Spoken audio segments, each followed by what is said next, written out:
आज की क्लास में हम ब्राउज़र का लोकल स्टोरेज पढ़ने जा रहे हैं। ठीक है, अब लोकल स्टोरेज क्या होता है? हमारे पास ब्राउज़र अपना एक स्टोरेज हमें प्रोवाइड करता है जो हम वहाँ पर डेटा रख सकते हैं। कहाँ से खुलेगा ये? आप सिंपल ब्राउज़र पे जाओगे और आप जाओगे कहाँ पे? इंस्पेक्ट पे जाओगे तो आपके पास ये डेवलपर टूल खुल जाएगा। यहाँ पे काफ़ी ऑप्शंस आ रहे होते हैं। एलिमेंट्स वो होते हैं जो आपकी पूरी HTML की बॉडी के अंदर होते हैं, मतलब आपका पूरा HTML का पेज यहाँ पर दिख रहा होता है। और नीचे आपके पास क्या होता है? सारी CSS होती है। कंप्यूटेड पे भी आप जिस भी डेफ पे होते हो उसका ये पैडिंग, मार्जिन, बॉर्डर, ये सारी चीज़ें दिखा रहा होता है और जो क्लासेस उस पर अप्लाई हो रही होती हैं।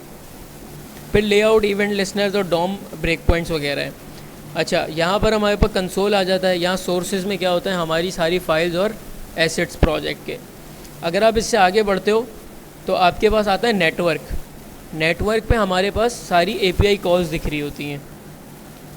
और आगे बढ़ते हैं तो हमारे पास अभी हम मेन टॉपिक पे जाते हैं अपने, जो कि हमारा क्या? Local storage. तो सिंपल आपने डेवलपर टूल से एप्लीकेशन पे जाना है। एप्लीकेशन पे जाने के बाद आप यहाँ पर देख सकते हो स्टोरेजेस में बहुत सारे हमें स्टोरेज मिलते हैं। अभी हमने कौन सा पढ़ना है? Local storage. यहाँ पर आओ तो ये देखो पोर्ट कौन सी आ रही है, जो कि हमारी यहाँ पे चल रही है, जिस पोर्ट पे आपका प्रोजेक्ट चल रहा है। अब ये लोकल स्टोरेज किस तरह से डेटा सेव करता है? ये आपसे एक की लेता है और उस की के अगेंस्ट कोई भी वैल्यू सेव कराता है। अभी बाय डिफ़ॉल्ट हमारे पास चीज़ें पड़ी हैं, हम इसको क्लियर कर देते हैं। अच्छा, लोकल स्टोरेज का फ़ायदा क्या है भाई? जब तक आपने डेटाबेसेस नहीं पढ़े, ठीक है, आपने क्या करवाना है? लॉगिन, साइनअप वगैरह करवाना है, तो आप डेटा कहाँ पे सेव कर सकते हो? अपना लोकल स्टोरेज में। सिर्फ लॉगिन साइनअप के लिए नहीं, आप प्रोडक्ट्स वगैरह हैं या आपके कोई कार्ड्स हैं या किसी भी तरह का डेटा है वो आप यहाँ पे सेव करा सकते हो। यहाँ से डेटा तब तक नहीं हटेगा जब तक आप इसको ख़ुद रिमूव नहीं करते। ठीक है, आप चाहे ब्राउज़र बंद कर दो, आप सिस्टम बंद कर दो, जब आप सेम ब्राउज़र खोलोगे, लाइक ये मेरी ईमेल से कनेक्ट हुआ हुआ है, तो मैं अगर इसी ईमेल पे ब्राउज़र दोबारा खोलूँगा तो फिर मेरे पास लोकल स्टोरेज में वो डेटा मुझे नज़र आ रहा होगा। जो हम वेरिएबल्स बनाते हैं जावास्क्रिप्ट में, वो तो रिफ़्रेश पे क्लियर हो जाते हैं। क्यों क्लियर हो जाते हैं? बिकॉज कोड हमारा दोबारा से रन होता है, तो वो बाय डिफ़ॉल्ट वो वाली वेरिएबल्स को उसके बराबर कहता है जो डिफ़ॉल्ट वैल्यूज़ होती हैं। ठीक है, अगर कोई नल है या अगर कोई एम्प्टी स्ट्रिंग है तो वो दोबारा एम्प्टी स्ट्रिंग हो जाता है। डजेंट मैटर कि आपने जो है उसमें कोई इनपुट वैल्यू सेव कराई हो या ना कराई हो। तो इसको यूज़ करने का तरीका हम देख लेते हैं। तो यहाँ पे अपनी जावास्क्रिप्ट में आते हैं। सबसे पहले तो अलर्ट लगा के चेक करते हैं कि हमारी फ़ाइल चल रही है या नहीं चल रही। ठीक है, तो हमारी जावास्क्रिप्ट की फ़ाइल सक्सेसफुली रन हो गई है। अब देखो यहाँ पे एक मैं वेरिएबल बनाता हूँ। ठीक है,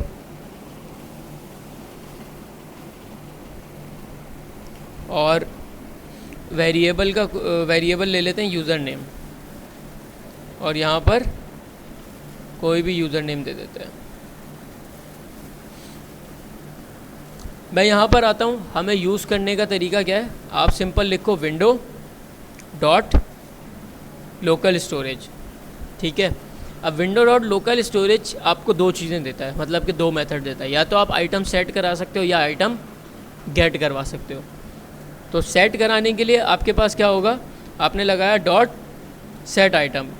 सेट आइटम आपसे लेगा दो चीज़ें, एक की लेगा और उसके अगेंस्ट वैल्यू लेगा। ठीक है, की हमने दे दी यूज़र नेम और वैल्यू भी यूज़र नेम। ये यूज़र नेम स्ट्रिंग में है, ये सिर्फ एक्सेस करने के लिए काम आएगा। जब हम गेट कर रहे होंगे तो किससे गेट करेंगे? इस यूज़र नेम से गेट करेंगे। और ये वाला यूज़र नेम ये वेरिएबल है जो कि हमें एक वैल्यू रिटर्न कर रहा है। ठीक है, हम सेव करते हैं। जैसे ही मेरी फ़ाइल रिफ़्रेश हुई, यहाँ पे देखो यूज़र नेम के अगेंस्ट हमारे पास वैल्यू सेव हो गई है। यहाँ तक कोई कन्फ्यूजन? अब मैं ब्राउज़र को बंद करूँ या एक और टैब खोलते हैं। ठीक है, यहाँ पे रखते हैं, रिफ़्रेश कर लेते हैं। ठीक है, देखो फ़ाइल रिफ़्रेश हो रही है, रीलोड हो रही है। यहाँ पर आए हम एप्लीकेशन और लोकल स्टोरेज, तो मुझे दोबारा से वो वैल्यू मिल गई है। अब इसको गेट करना का तरीका देख लेते हैं। तो मैंने लिखा simple window dot local storage. ठीक है, डॉट गेट आइटम। ठीक है। गेट आइटम के बाद मैं क्या दूंगा, इसको की दूंगा। तो मैंने की हमारे पास क्या थी, यूज़र नेम, ठीक है। अब ये मुझे कोई ना कोई वैल्यू ला के देगा, तो इसको सेव करा लेते हैं कांस्टेंट, और यहाँ पे हम ले लेते हैं लोकल स्टोरेज यूज़र, ठीक है। और यहाँ पर हम इसको सिंपल कंसोल करवा लेते हैं।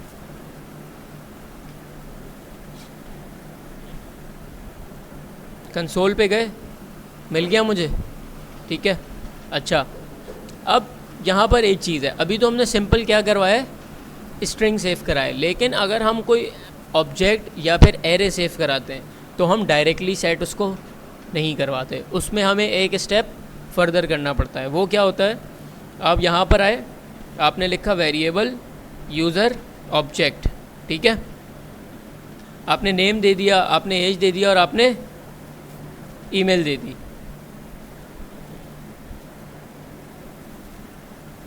ठीक है। ये मेरे पास क्या आ गया, एक यूज़र का ऑब्जेक्ट आ गया। अब अगर मैं इसको डायरेक्टली रखता हूँ, ठीक है, मैंने लिखा window dot local storage dot set item, ठीक है, और मैं क्या करता हूँ, यूज़र के ऑब्जेक्ट की की बना लेता हूँ और कॉमा लगा के यहाँ पर हम क्या करते हैं, यूज़र ऑब्जेक्ट, ठीक है। अब देखो क्या होगा, पेज रिफ़्रेश हुआ हमारे पास।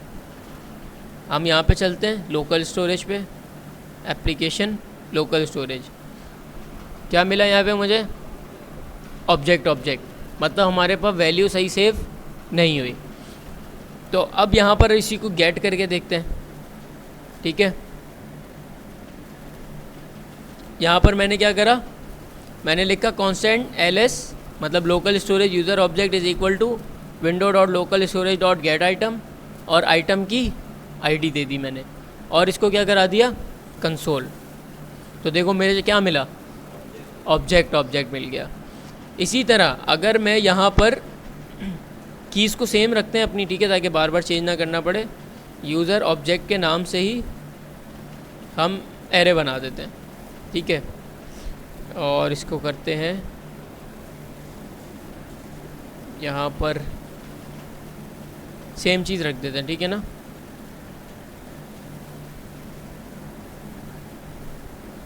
और इसको यूज़र एरे कर देते हैं, ठीक है। यहाँ पर हमने ये किया, इसको नीचे ले आते हैं और यूज़र एरे को रिप्लेस कर देते हैं सब जगह से, ठीक है। एक हमारे पास यूज़र ऑब्जेक्ट के लिए बन गया और एक हमारे पास यूज़र एरे के लिए बन गया। तो यहाँ चलते हैं हम एप्लीकेशन में, यूज़र नेम यूज़र ऑब्जेक्ट, और यहाँ पर हमने क्या लिखा, यूज़र एरे, सॉरी यहाँ पर हमने की रिप्लेस नहीं करी, ठीक है, यूज़र एरे। तो हमारे पास एरे भी आ गया, ठीक है। अब देखो, जब एरे को मैं गेट करूँगा तो मेरे पास क्या हुआ, ये इस तरह प्रिंट नहीं होना चाहिए था मेरे पास, ये एक स्ट्रिंग में कन्वर्ट हो गया, ठीक है। तो हम यहाँ पर आते हैं, अगर हम इसको पहले प्रिंट कराते हैं, ठीक है, कंसोल डॉट लॉग और यूज़र एरे, ठीक है। मेरे पास क्या होना चाहिए था, जब मैं गेट कर रहा हूँ दोबारा, तो मेरे पास एरे के फॉर्मेट में होना चाहिए था, बट वो किस फॉर्मेट में कन्वर्ट हो गया, स्ट्रिंग में। तो जब भी आप ऑब्जेक्ट और एरे, ठीक है, आप सेव करवाते हो कहाँ पे, लोकल स्टोरेज में, तो आपको उसकी पहले टाइप क्या करनी पड़ती है, स्ट्रिंग करनी पड़ती है, ताकि वो सिंपली जो फॉर्मेट है ना उसका वो डिस्टर्ब ना हो, वो सेम फॉर्मेट में जाके स्ट्रिंग में सेव हो जाए, और जब उसको वापस गेट करेंगे तो उसको जेसन में कन्वर्ट कर देंगे। जेसन क्या करता है, आपके पास जो है वो मॉडल को वापस जेसन ऑब्जेक्ट, मतलब जेसन ऑब्जेक्ट ये होता है आपके पास, ठीक है, जावास्क्रिप्ट ऑब्जेक्ट नोटेशन, ठीक है, जेसन में आपके फॉर्मेट में कन्वर्ट कर देगा। लाइक अगर एरे है तो उसकी फॉर्मेट क्या कर देगा, एरे कर देगा। अगर आपने ऑब्जेक्ट सेव कराया वो, तो आप उसको, वो आपको करेक्ट ऑब्जेक्ट फॉर्मेट में रिटर्न कर देगा वैल्यू। तो यहाँ पर आते हैं हम, अब हम सेट आइटम करने से पहले ना हम क्या करेंगे, हम करते हैं जेसन। जेसन आपको मेथड देता है, हमने क्या करा स्ट्रिंगीफाई, और उसमें क्या पास कर दिया यूज़र ऑब्जेक्ट। तो अब ये स्ट्रिंगीफाई हो गया वहाँ पे जाएगा, ठीक है। हम यहाँ पर आते हैं एप्लीकेशन में अपनी। अब देखो यूज़र ऑब्जेक्ट था, ऑब्जेक्ट की देख रहे हो यही क्या नाम है फॉर्मेट होता है, यही सिंटैक्स होता है कि उसके ब्रैकेट्स होते हैं, कोटेशंस होती हैं, की अगेंस्ट वैल्यूज़, ऐसे ही होता है ना। तो अब इसने सेम फॉर्मेट में रखा है, लेकिन जब हमने गेट किया तो ये हमें स्टिल किस में मिला स्ट्रिंग में। तो अब हमें इसको किस में कन्वर्ट करना है ऑब्जेक्ट में कन्वर्ट करना है। तो आप यहाँ क्या करोगे, आप दोबारा यूज़ करोगे जेसन डॉट पार्स, ठीक है। तो इसने क्या करा आपको सिंपल आपका ऑब्जेक्ट वापस रिटर्न कर दिया। इसी तरह आप यहाँ पर भी करोगे, आपने करा जेसन डॉट स्ट्रिंगीफाई, ठीक है, जेसन डॉट स्ट्रिंगीफाई और यूज़र एरे, ठीक है। और यहाँ पर हम सेव करते हैं, पहले यहाँ चलते हैं। अब देखो हमारे पास ब्रैकेट्स आ गए एरे के, पहले नहीं आ रहे थे। और यहाँ पर आने के बाद हम क्या करेंगे जेसन डॉट पार्स, किसको जो हमने यूज़र का एरे गेट किया अपने पास। तो हमें यहाँ पे करेक्टली एरे मिल गया, इस वाले को हम कमेंट कर देते हैं कंसोल को। तो अब ये दोनों चीज़ें हमारे पास कहाँ से आ रही हैं, लोकल स्टोरेज से आ रही हैं। कभी कभार हम ये भी करते हैं कि जब हमारे पास API से डेटा आ रहा होता है तो हम उसको वहाँ पे भी रख सकते हैं लोकल स्टोरेज में, ताकि हमें बार बार API कॉल्स लगाने की ज़रूरत ना पड़े। इसी तरह जो मैं रोल बेस्ड सिस्टम की आप लोगों से बात कर रहा था, अब रोल बेस्ड सिस्टम में क्या होता है, या आप ये कह लो कि अगर कोई यूज़र ऑथेंटिकेट नहीं हुआ मतलब लॉगिन नहीं हुआ एप्लीकेशन में, उसको हमने चेक करना है। तो वो किस तरह चेक करोगे, साइन अप करा दिया आपने यूज़र को, ठीक है। अब आपने ये चेक करना है कि कोई भी हमारे डैशबोर्ड पे नहीं जा सके, या कोई भी हमारी किसी भी एप्लीकेशन पे ना जा सके सिवाय साइन अप और लॉगिन के। तो आपने क्या करना होगा, आप सिंपल एक ऑन लोड पे फंक्शन लगाओगे, कौन सी जावास्क्रिप्ट में, जो आपके डैशबोर्ड से कनेक्ट है, ठीक है ना, जो आपके डैशबोर्ड से कनेक्ट है, या आपके अबाउट पेज से कनेक्ट है, या कॉन्टैक्ट पेज से कनेक्ट है। तो आप क्या करोगे, वहाँ सिंपल ऑन लोड का फंक्शन लगाओगे और चेक करोगे कहाँ से, लोकल स्टोरेज से गेट करके, कि भाई कोई यूज़र की लोकल स्टोरेज में सेव है या नहीं है। अब ये कैसे होगा, साइन अप हुआ यूज़र है लेट से, जब वो लॉगिन हो रहा होगा, ठीक है, लॉगिन होने से पहले तक आपके लोकल स्टोरेज क्या होगा, क्लियर होगा। लेकिन जैसे ही लॉगिन हो रहा है तो आपने फंक्शन क्या बनाया हुआ है कि उसके लोकल स्टोरेज में उसका ऑब्जेक्ट रख दो, क्योंकि लॉगिन के टाइम पे आप उसका ऑब्जेक्ट तो गेट कर रहे होगे अपने डेटाबेस से, उसको मैच करते हो कि जो डेटाबेस से वैल्यूज़ आई हैं वो बराबर हैं किसके, जो अभी उसने इनपुट दिया है। अगर बराबर होती हैं तो आप क्या करते हो, उसको लॉगिन करा देते हो। अब लॉगिन जब आप कराओगे तो साथ ही साथ सेम लॉगिन के फंक्शन में उसका ऑब्जेक्ट कहाँ उठा के रख दोगे, अपने लोकल स्टोरेज में। इससे क्या होगा कि आपने क्या चेक करा, अब जैसे ही वो गया डैशबोर्ड पे, ठीक है, लोकल स्टोरेज में आपने सेव करा, आपकी फंक्शनैलिटी पूरी हो गई, आपने उसको नेविगेट कहाँ करा दिया, डैशबोर्ड पे। डैशबोर्ड पे जैसे ही नेविगेट हुआ, URL चेंज हुआ, तो आपका ऑन लोड का फंक्शन चला। ऑन लोड के फंक्शन में आपने चेक कराया था कि भाई लोकल स्टोरेज से यूज़र को गेट कर लो, अगर तो यूज़र है तो ठीक है, नहीं है तो उसको क्या कर दो, बाहर कर दो।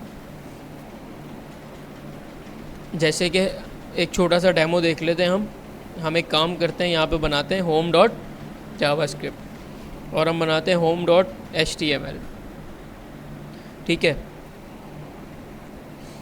यहाँ पर हम लिख देते हैं H1 होम पेज, ठीक है, और इसको कनेक्ट कर देते हैं स्क्रिप्ट सोर्स app.js से।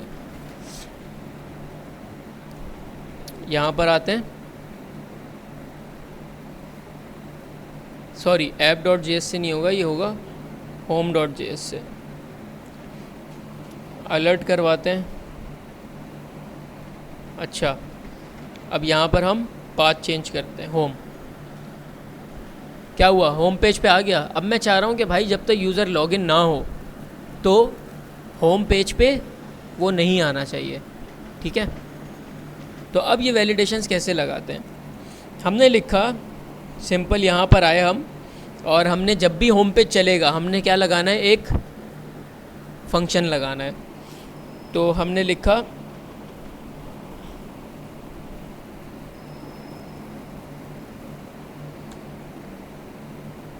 Add event listener dot add event listener, ठीक है।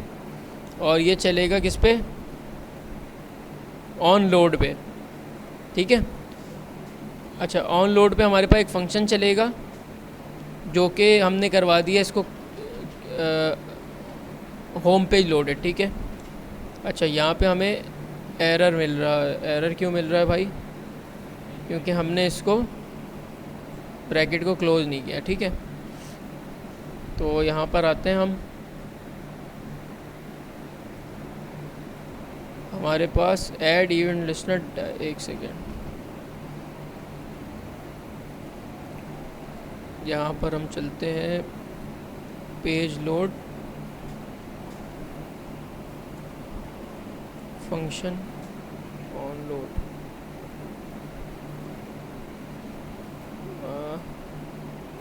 ये हमारे पास आ जाएगा page on load function in JavaScript, ठीक है।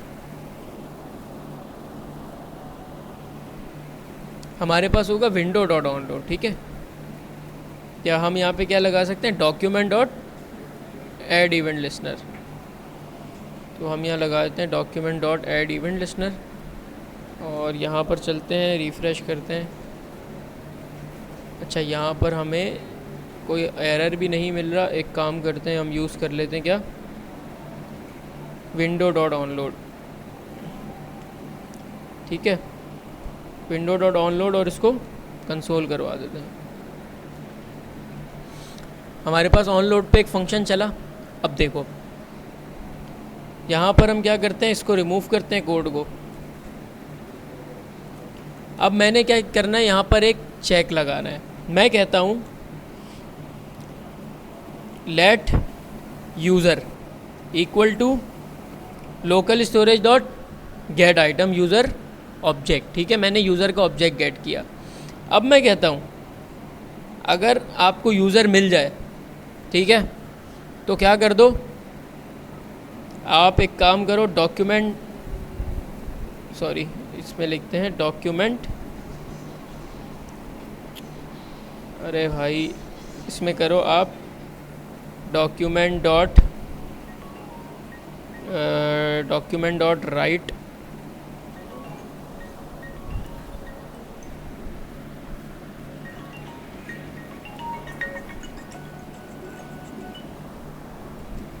आप सिंपल क्या कर दो, डॉक्यूमेंट डॉट राइट और यहाँ पर आप लिख दो यूज़र लॉग्ड इन, ठीक है।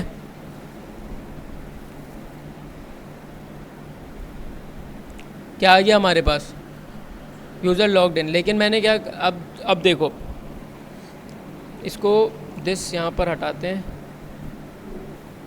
ठीक है, यूज़र लॉग्ड इन। और अगर तो ऐसा ना हो, ठीक है, एल्स, तो क्या करो आप window dot location dot href, ठीक है, कहाँ पर भेज दो उसको, लॉगिन डॉट html पे। अभी हमारे पास क्या है, यहीं पे रहेगा। अब एक काम करते हैं, देखो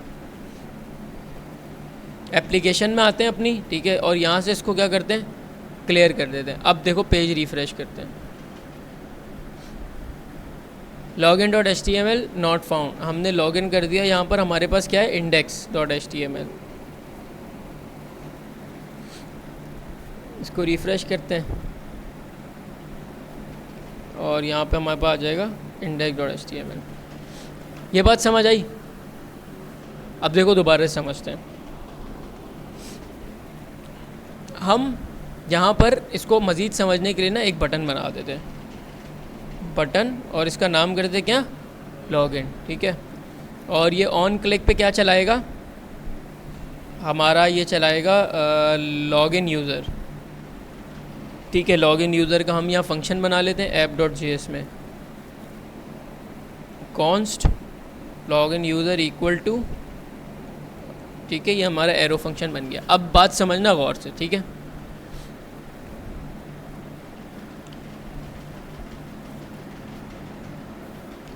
एरे वाला काम हम अभी नहीं कर रहे, ठीक है। हम वहाँ पे क्या गेट कर रहे हैं, यूज़र का ऑब्जेक्ट गेट कर रहे हैं। अभी हम पूरी यूआई वगैरह से नहीं कर रहे हैं, हम सिर्फ लॉजिक समझना चाह रहे हैं, ठीक है, क्योंकि यूआई हम ऑलरेडी बना चुके हैं। मैं कह रहा हूँ यूज़ केस है हमारे पास कि भाई ये लॉगिन पेज पे यूज़र आया सबसे पहले तो, ठीक है, तो मैं कह रहा हूँ कि अगर तो यूज़र, यहाँ पर एक और कंडीशन है भाई, लॉगिन का पेज भी तो लोड होगा। मैं कह रहा हूँ कि अगर यूज़र लॉगिन है, मतलब लॉगिन का मतलब हमारे से क्या है कि उसका ऑब्जेक्ट कहाँ पर है, लोकल स्टोरेज में। अगर लोकल स्टोरेज में उसका ऑब्जेक्ट है, इसका मतलब लॉगिन है। अगर लोकल स्टोरेज में उसका ऑब्जेक्ट नहीं है, इसका मतलब वो लॉगिन नहीं है। ये बात तो क्लियर हो गई। अब सबसे पहले पहली वाली कंडीशन को करते हैं। मैं कह रहा हूँ जब तक यूज़र लॉगिन ना हो, जब तक यूज़र लॉगिन ना हो मेरे होम पेज पे ना जाए। कोई मुश्किल बात कर रहा हूँ? अगर भाई मैं कह रहा हूँ यूज़र लॉगिन ना हो तो कहाँ पर ना जाए, होम पेज पे। ऐसा ही होता है एप्लीकेशंस पे प्राइवेसी के लिए कि यूज़र लॉगिन नहीं है तो वो आपको कुछ पेजेस पे जाने नहीं देता। वो बोलता है पहले आप क्या करो, साइन अप करो, लॉगिन करो, उसके बाद वो आपको वो पेज एक्सेस करने देता है। तो मैं सिंपल यही बात कर रहा हूँ। मैंने यहाँ पर इसको अभी सब क्लियर कर दिया, ठीक है। अब ये रिफ़्रेश पे ऐड नहीं होगा, ठीक है ना। अब देखो मैं क्या कह रहा हूँ भाई, होम पेज पे यूज़र ना जाए। तो मैंने क्या करा, इसके लिए एक चेक लगाया। क्या चेक लगाया? जब भी यूआरएल मेरा अपडेट होगा, कोई home.html पे जाएगा तो ऑन लोड चलता है। क्यों चल रहा है ऑन लोड? क्योंकि पेज रिफ़्रेश होता है। जब हमारे पास कोई भी यूआरएल चेंज होता है, पेज रिफ़्रेश होता है। तो मैंने कहा भाई जब भी पेज रिफ़्रेश हो मतलब कि क्या हो, लोड हो, तो एक फ़ंक्शन चला दो। अब वो फंक्शन कर क्या रहा है? वो फंक्शन कर रहा है भाई, यूज़र गेट कर रहा है कहाँ से, लोकल स्टोरेज से यूज़र का ऑब्जेक्ट गेट कर रहा है। और यहाँ पर हमने चेक लगाया हुआ है कि भाई अगर तो यूज़र में कुछ मिले हमें तो क्या कर दो, डॉक्यूमेंट डॉट राइट कर दो यूज़र लॉग्ड इन, ठीक है। नहीं तो क्या कर दो, window dot location dot href कहाँ पे फेंक दो उसको, इंडेक्स डॉट html पे फेंक दो। ये बात समझ आई? अच्छा, तो हमारे पास ये काम तो हो रहा है, ठीक है। अब अगर यूज़र हमारे पास लॉगिन नहीं था, देखो मैं दोबारा करता हूँ। अभी हमारे पास फर्स्ट केस क्या है, यूज़र लॉगिन नहीं है। होम पे गया, यहाँ पे होम जैसे ही खुला इसने मुझे क्या करा, वापस नेविगेट कर दिया। अब मैं लॉगिन कर रहा हूँ, ये लॉगिन करा तो मेरा यूज़र ऑब्जेक्ट यहाँ सेट हो गया। अब मैं चेक करता हूँ तो क्या हुआ, आ गया। और इसको डॉक्यूमेंट डॉट राइट की जगह हम करते हैं एक अलर्ट लगा देते हैं, ठीक है, यूज़र लॉग्ड इन, ठीक है। और ये फंक्शन देखो डिपेंड करता है, तुम्हारी वेबसाइट अगर इस तरह की है कि तुम चाह रहे हो भाई, ये यूज़ केस है, totally depend on use case, कि भाई तुम्हारी वेबसाइट इस तरह की है कि तुम चाह रहे हो जब तक साइन अप ना हो मैं उसको कोई चीज़ यूज़ ही नहीं करने दे रहा, सही है। या आप कुछ पेजेस पे ये लगा दो वैलिडेशन, कुछ पे नहीं लगाओ, वो भी आप पे डिपेंड करता है। या आप किसी पे भी नहीं लगाओ, सही है, टोटली डिपेंड्स ऑन यू। अब जैसे कि हमारे पास कौन सी वेबसाइट है, एक विड IQ की थंबनेल मेकर है, ठीक है। अब विड IQ में वो मुझे थंबनेल नहीं बनाने देगा जब तक मैं लॉगिन नहीं करता। अगर मैं डायरेक्ट जाता हूँ तो वो बोलता है भाई पहले क्या करो, साइन इन करो। तो मैं साइन इन करता हूँ, फिर वो मेरे लिए पेज एक्सेसिबल कर देता है। अब देखो यही यूज़ केस। अब हम ऑल्टरनेट बात कर रहे हैं कि भाई अगर यूज़र लॉगिन है तो उसको फिर लॉगिन पेज पे भी नहीं आना चाहिए। क्यों जा रहा है वो लॉगिन पेज पे? बात वैलिड है ना भाई, जब तुम यूज़र लॉगिन है तो तुम लॉगिन पेज पे जाके क्या करना है तुमने, तुम अब एप्लीकेशन में रहो जब तक तुम लॉग आउट नहीं हो जाते। तो हम उसके लिए सेम फंक्शन कहाँ पे चला देंगे, ये कॉपी किया। अच्छा, यहाँ पर हम गेट आइटम जो कर रहे हैं, ठीक है, गेट आइटम को यहाँ वैसे हमें वो जेसन करने की ज़रूरत नहीं है क्योंकि अभी हम ऑब्जेक्ट यूज़ नहीं कर रहे, अभी हमने सिर्फ चेक लगाया हुआ है। तो यहाँ पर आते हैं हम, यहाँ पर भी सेम हम लगाते हैं क्या, ऑन लोड का फंक्शन। ये भी क्या करेगा, गेट करेगा अगर यूज़र ऑब्जेक्ट इसको मिलता है। अब थोड़ी सी डिफरेंट हो जाएगी। अगर तो यूज़र ऑब्जेक्ट इसको मिल गया मतलब कि क्या है, यूज़र लॉगिन है, तो ये कहाँ फेंक देगा इसको, होम पे। भाई लॉगिन है ना, वो कह रहा है जब लॉगिन है तो होम पे जाओ, यहाँ क्या कर रहे हो, ठीक है। और अगर लॉगिन नहीं है तो कहाँ पे आ जाओ, इंडेक्स पे आ जाओ, ठीक है। इसको फॉर्मेट कर देते हैं। अब यहाँ पे चलते हैं, ठीक है। देखो हमने अब हम कोशिश करते हैं कहाँ जाने की, पीछे जाने की, ठीक है। वापस आ गए हम होम पेज पे और यूज़र लॉग्ड इन। अब लेकिन अगर हम यहाँ पे इसको क्लियर करते हैं और इसको रिफ़्रेश करते हैं, इसने कहाँ फेंक दिया हमें, बात समझ आई। फिर लॉगिन करते हैं, कहाँ भेज दिया इसने। अब यहाँ पे हमें यहाँ से मैं बोल रहा हूँ सर ये यहाँ पे क्या पता किसी को कहाँ से क्लियर होगा, यहाँ लॉग आउट का बटन होना चाहिए। तो सिंपल आप यहाँ पर जाओ होम पे और आपने बना लिया क्या, एक बटन, किस नाम से, लॉग आउट। और ये भी क्या होगा, ऑन क्लिक पर एक फंक्शन चलेगा लॉग आउट का, ठीक है। यहाँ पर आते हैं हम, फंक्शन बना लेते हैं और ये क्या करेगा, local storage dot remove item, और रिमूव आइटम करने के बाद ये कहाँ नेविगेट कर देगा इसको, इंडेक्स डॉट HTML में। अच्छा मैं आपको जो बता रहा था, हमारे पास एक और होता है रिप्लेस, ठीक है। रिप्लेस दिया, रिप्लेस में हम इस तरह से दे देते हैं इंडेक्स डॉट HTML, ठीक है। अब देखो होम पेज पे लॉग आउट का बटन आ गया मेरे पास, इसको हटाते हैं, इस पर क्लिक किया, फंक्शन हमारे पास नहीं चल रहा, यूज़र लॉगिन चल रहा है, एक सेकेंड। लॉग आउट यूज़र के नाम से हमने बना दिया है और यहाँ कॉल हमने डिफरेंट नेम से किया है, ठीक है।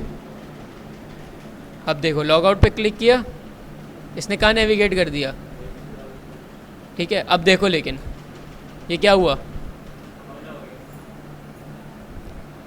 ये हमारे पास क्या इशू आ गया कि ये वहाँ नेविगेट कर रहा है और वो वापस उसको उधर नेविगेट कर रहा है।